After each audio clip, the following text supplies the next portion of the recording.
My dear student, I am Zahiruddin Babar, your chemistry teacher. Class 12 की chemistry है, D and F block element chapter का नाम है और उसमें आज हमारा लेक्चर नंबर 3 बन रहा है, binding energy of d block element, या we can say binding energy. और उसको हम डी ब्लॉक एलिमेंट के कॉन्टेक्स्ट में उसको डिस्कस करेंगे कि डी ब्लॉक एलिमेंट की बाइंडिंग एनर्जी ज़्यादा है या कम है, इसमें ट्रेंड किस तरह है, किस तरह एलिमेंट में binding energy across the period जब हम जाते जाएंगे तो इंक्रीज होती है और किस तरह डिक्रीज होती है। तो कंप्लीट कंसेप्ट को समझने के लिए, ट्रेंड्स को, एक्सेप्शन को समझने के लिए हमारे साथ रहिए। तो टॉपिक को शुरू करते हैं, binding energy. What is binding energy? Binding energy को हम एटमाइजेशन एनर्जी भी कहते हैं या एंथैल्पी ऑफ एटमाइजेशन। इसको हम कोहेशन एनर्जी भी कहते हैं, कोहेशन। इसको हम मेटालिक बॉन्ड डिसोसिएशन एनर्जी भी कहते हैं। हमारे पास जब हम मेटल को देखें तो मेटल हमारे पास सारे एटम सेम होते हैं और उनसे एक एक इलेक्ट्रॉन, दो इलेक्ट्रॉन या तीन इलेक्ट्रॉन लूज होके इलेक्ट्रॉन सी बना लेते हैं। अब एक केटायन और दूसरे केटायन के जो इलेक्ट्रॉन होते हैं ये इन केटायन को आपस में अट्रैक्ट किए हुए होते हैं। मतलब ये एक केटायन और ये इलेक्ट्रॉन सी एक दूसरे को अट्रैक्ट करते हैं और यही इलेक्ट्रॉन सी ये केटायन भी अट्रैक्ट करता है, तो ये केटायन और ये केटायन आपस में अट्रैक्टेड रह जाते हैं। तो इस वजह से हमारे पास डिफरेंट केटायन के दरमियान में और केटायन और इलेक्ट्रॉन सी के दरमियान में जो बॉन्ड होगा वो हमारे पास मेटालिक बॉन्ड होगा और इसी बॉन्ड को तोड़ने के लिए जितनी एनर्जी रिक्वायर्ड होगी उसको हम बाइंडिंग एनर्जी कहते हैं। बाइंडिंग एनर्जी किस चीज को हम कहेंगे? Amount of energy required to isolate 6.023 multiply by 10 power 23 metal atoms from lattice to isolated gaseous atom. अब ये एक लैटिस है, ये लेट्स सपोज ये 6.023 multiply by 10 power 23 metal atom है। इलेक्ट्रॉन सी मॉडल में ये इलेक्ट्रॉन सी में जो है ना ट्रैप हो चुके हैं। अब अगर हम इसको हीट देना शुरू कर दें, हीट देना, तो इनके दरमियान में ये जो मेटालिक बॉन्ड है इलेक्ट्रॉन सी की वजह से इन मेटल एटम के दरमियान में जो मेटालिक बॉन्ड है ये लूज होना, ये कमजोर होना शुरू हो जाएगा। तब हम जो है ना एक पॉइंट तक पहुंच जाएंगे कि ये बॉन्ड हम तोड़कर इन मेटल एटम को फ्री कर देंगे, फ्री।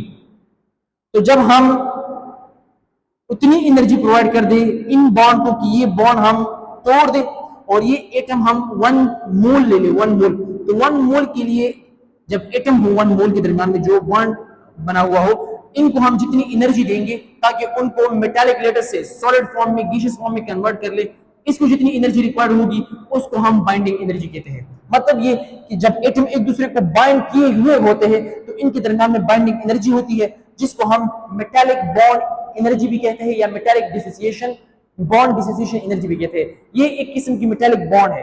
हम कहते हैं कि ये मेटालिक बॉन्ड इनके दरमियान में, मतलब ये कि इनके दरमियान में इनको जुदा करने के लिए जो एनर्जी हम रिक्वायर करते हैं, देते हैं इनको, वो मेटालिक बॉन्ड डिसोसिएशन एनर्जी है या हम कहते हैं वो बाइंडिंग एनर्जी है in a metal lattice between metal cation.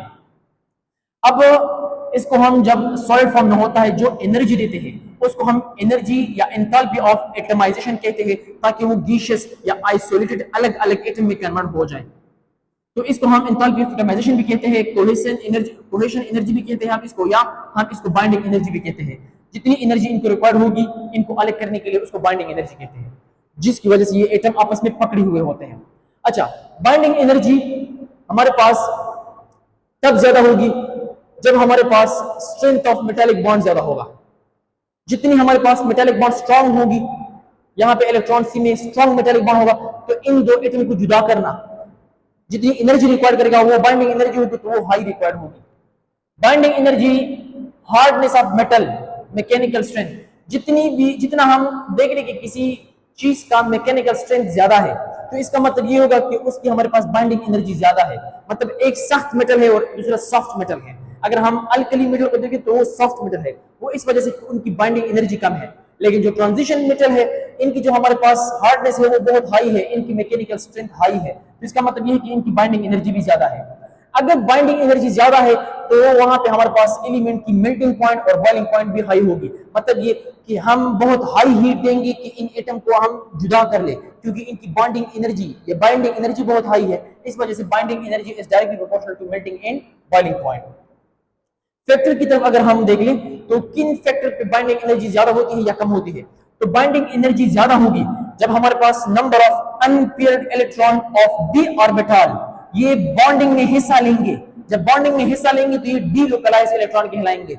यहाँ पे जो ये मेटालिक लेटस है इलेक्ट्रॉन सी है, ये सारे इलेक्ट्रॉन जो लूज हुए हैं मेटल के टाइन से, ये सारे डीलोकलाइज है, ये मूवमेंट करते हैं, ये एक जगह पे नहीं रहते, ये इन सारे मेटालिक लेटस का हिस्सा है, इस वजह से इनको डीलोकलाइज कहते हैं। तो जितने डीलोकलाइज इलेक्ट्रॉन ज्यादा होंगे, इस वजह से दो एटम के दरमियान में इनको जुदा करने के लिए जितनी एनर्जी रिक्वायर्ड होगी उसको हम बाइंडिंग एनर्जी कहते हैं, वो हाई होगी। फिर बाइंडिंग एनर्जी ज्यादा होगी जब किसी एटम का हमारे पास न्यूक्लियर चार्ज ज्यादा होगा। मतलब ये एक एटम है उसमें 10 प्रोटॉन है और दूसरा एटम है उसमें 21 ले ले। अगर एक एटम है इसमें 21 प्रोटॉन है और दूसरा एटम है उसमें 26 प्रोटॉन है, तो 26 प्रोटॉन वाला एटम जो हमारे पास एक दूसरे को अट्रैक्ट करेगा, इस बॉन्ड को बनाएगा, वो ज्यादा स्ट्रांग होगा।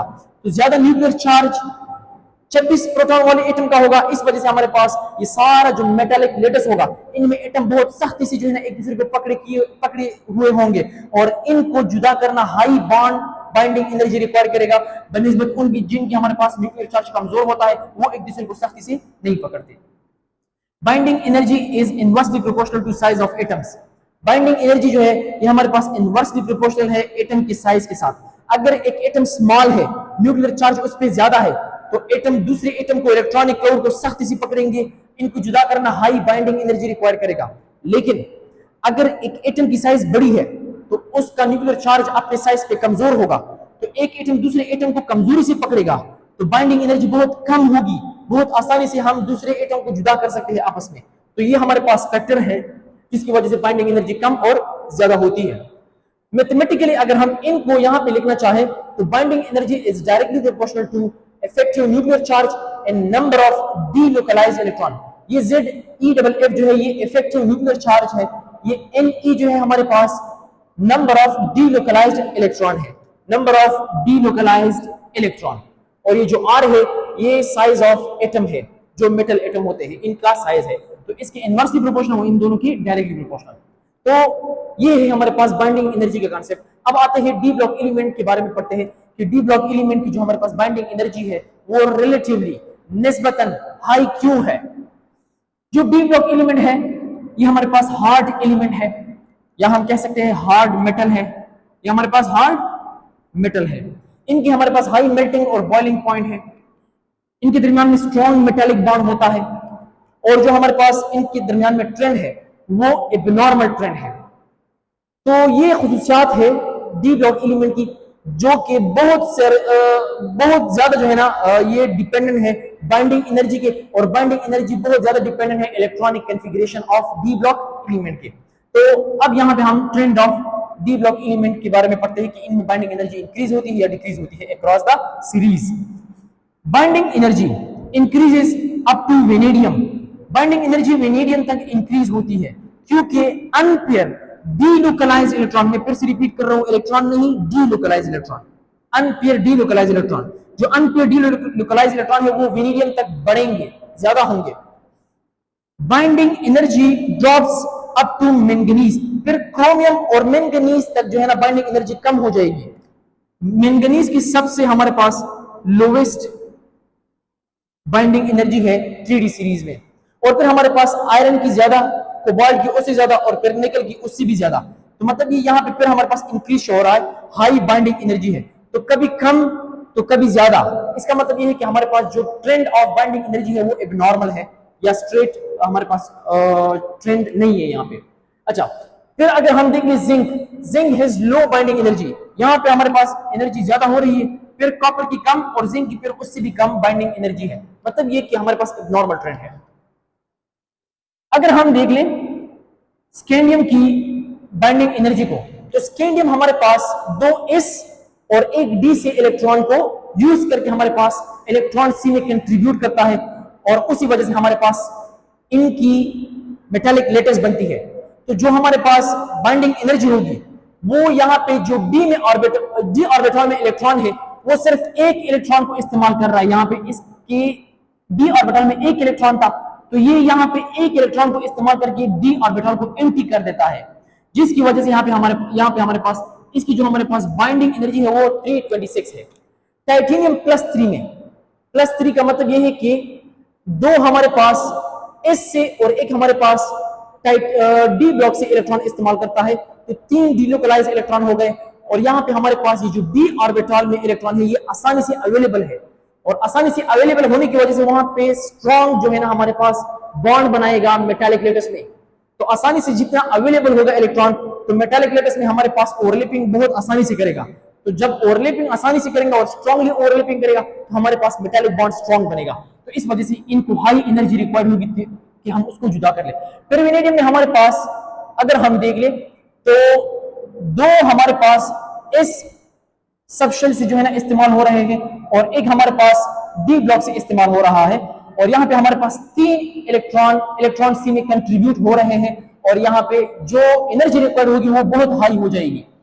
और ये इलेक्ट्रॉन निस्बतन टाइटेनियम के इलेक्ट्रॉन से ज्यादा अवेलेबल है, और ज्यादा जो है ना हमारे पास बॉन्डिंग की जो सलाहियत है उसके लिए हमारे पास यहाँ पे ये इलेक्ट्रॉन इस्तेमाल हो रहा है। बहुत स्ट्रांगली अट्रैक्ट करता है दूसरे वेनेडियम के एटम को, और वहां पे हमारे पास फिर बाइंडिंग एनर्जी बढ़ जाएगी वेनेडियम के केस में। तो बहुत हाई एनर्जी होगी वेनेडियम में। क्रोमियम की फिर जो है ना हमारे पास कम हो जाएगी, क्योंकि क्रोमियम में हमारे पास इसमें एक इलेक्ट्रॉन होता है, और यहाँ पे हमारे पास जो डी होता है इसमें हाफ फील्ड ऑर्बिटल होते हैं। तो क्रोमियम की वेनेडियम से यहाँ पे अगर अनपेयर इलेक्ट्रॉन ज्यादा है तो इसकी बाइंडिंग एनर्जी ज्यादा होनी चाहिए थी, लेकिन ज्यादा नहीं है, कम है। वजह यह है क्योंकि क्रोमियम के डी ऑर्बिटल में जो अनपेयर्ड इलेक्ट्रॉन मौजूद थे वो यहाँ पे हमारे पास हाफ फील्ड थे, हाफ फील्ड, और हाफ फील्ड स्टेबल स्टेट होता है, वो आसानी से इलेक्ट्रॉन को अवेलेबल नहीं करता बॉन्डिंग के लिए। इस वजह से यहाँ पे हमारे पास ये इलेक्ट्रॉन ना चाहते हुए क्रोमियम जो है ना डोनेट करके इलेक्ट्रॉन सी में कंट्रीब्यूट करके बॉन्ड बनाता है।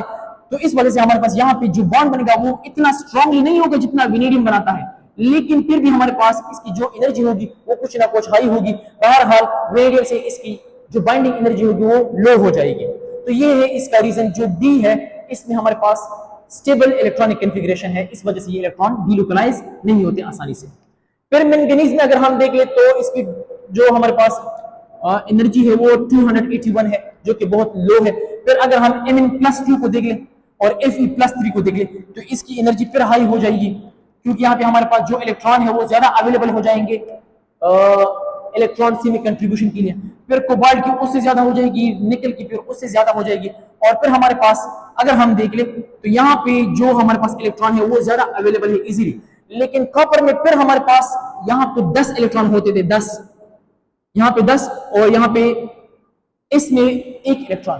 तो एक इससे चला जाता है और एक हमारे पास स्टेबल इलेक्ट्रॉनिक कॉन्फ़िगरेशन से चला जाता है, जिसकी वजह से स्टेबल इलेक्ट्रॉनिक कॉन्फ़िगरेशन जब इलेक्ट्रॉन जाता है तो इस वजह से हमारे पास इसकी फिर जो बॉन्डिंग एबिलिटी है वो थोड़ी कमजोर होगी। तो जब कमजोर होगी तो इसको तोड़ने के लिए एनर्जी भी कम रिक्वायर्ड होगी, तो इस वजह से बाइंडिंग एनर्जी इसकी कम।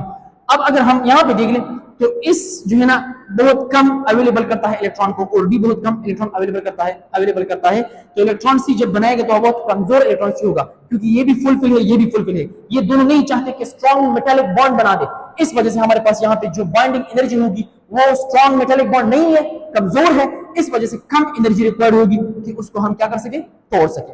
तो मतलब जो हमारे पास ट्रेंड है ये एबनॉर्मल है। Scandium, titanium, vanadium increasing show कर रहा है, और वेनेडियम, क्रोमियम और मैंगनीज ये हमारे पास डिक्रीजिंग ट्रेंड शो कर रहा है। फिर आयरन, कोबाल्ट, निकल इंक्रीजिंग ट्रेंड है, और सबसे कम फिर हमारे पास यहाँ पे जिंक में आ जाता है, और हमारे पास जिंक जो है ना ये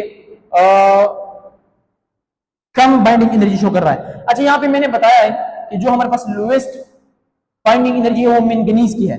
असल में हम जिंक को नॉन टिपिकल ट्रांजिशन एलिमेंट तस्वर करते हैं, इस वजह से जो लोएस्ट है ट्रांजिशन एलिमेंट में जो लोएस्ट है वो मैंगनीज है। अगर हम स्कैंडियम को भी जो है ना एक्सक्लूड कर दे, क्योंकि स्कैंडियम और जिंक दोनों नॉन टिपिकल ट्रांजिशन एलिमेंट है, ये सारे हमारे पास टिपिकल है।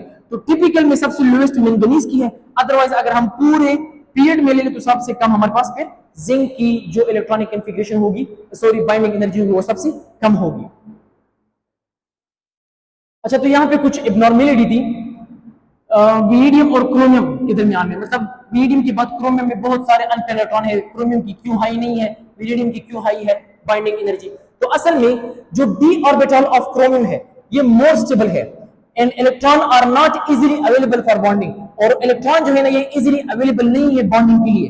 अगर इजीली अवेलेबल नहीं है तो इस वजह से जो हमारे पास मेटालिक बॉन्ड बनेगा वो कमजोर बनेगा, कमजोर।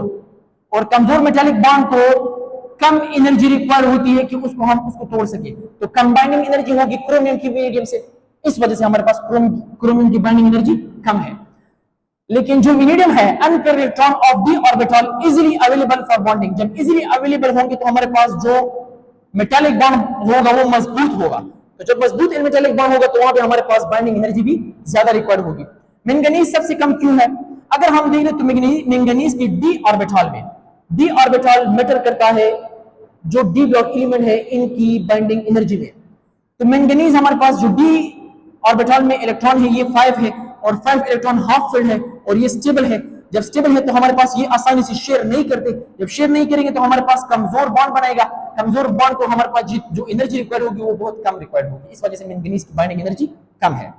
फिर अगर हम देख ले आयरन, कोबाल्ट, निकल, इसमें बाइंडिंग एनर्जी ज्यादा हो गई है। क्यों? ये इस वजह से क्योंकि हमारे पास ये जो इलेक्ट्रॉन रिलीज करते हैं ये 2 इलेक्ट्रॉन होते हैं, मतलब 2 इलेक्ट्रॉन रिलीज करते हैं जो कि बॉन्डिंग के लिए अवेलेबल होते हैं, मगर यहाँ पे जो इलेक्ट्रॉन होंगे इनको जो केटाइन होंगे डिफरेंट एटम के मेटालिक लेटस में, वहां पे उन पर बहुत हाई न्यूक्लियर चार्ज होता है, और इस वजह से हाई न्यूक्लियर चार्ज की वजह से ये मेटालिक बॉन्ड बहुत स्ट्रांग बनाता है। जब हाई न्यूक्लियर चार्ज होगा मेटालिक बॉन्ड काफी स्ट्रांग होगा, जब मेटालिक बॉन्ड काफी स्ट्रांग होगा इस वजह से हमारे पास फिर फिर आयरन, कोबाल्ट और निकल को जुदा करना काफी मुश्किल होगा, इसको हाई बाइंडिंग एनर्जी रिक्वायर्ड होगी। तो ये थी हमारे पास बाइंडिंग एनर्जी का टॉपिक, और उसको हमने in the context of d block element समझा है कि किस तरह डी ब्लॉक के एलिमेंट में जो वेरिएशन आता है वो एक नॉर्मल है।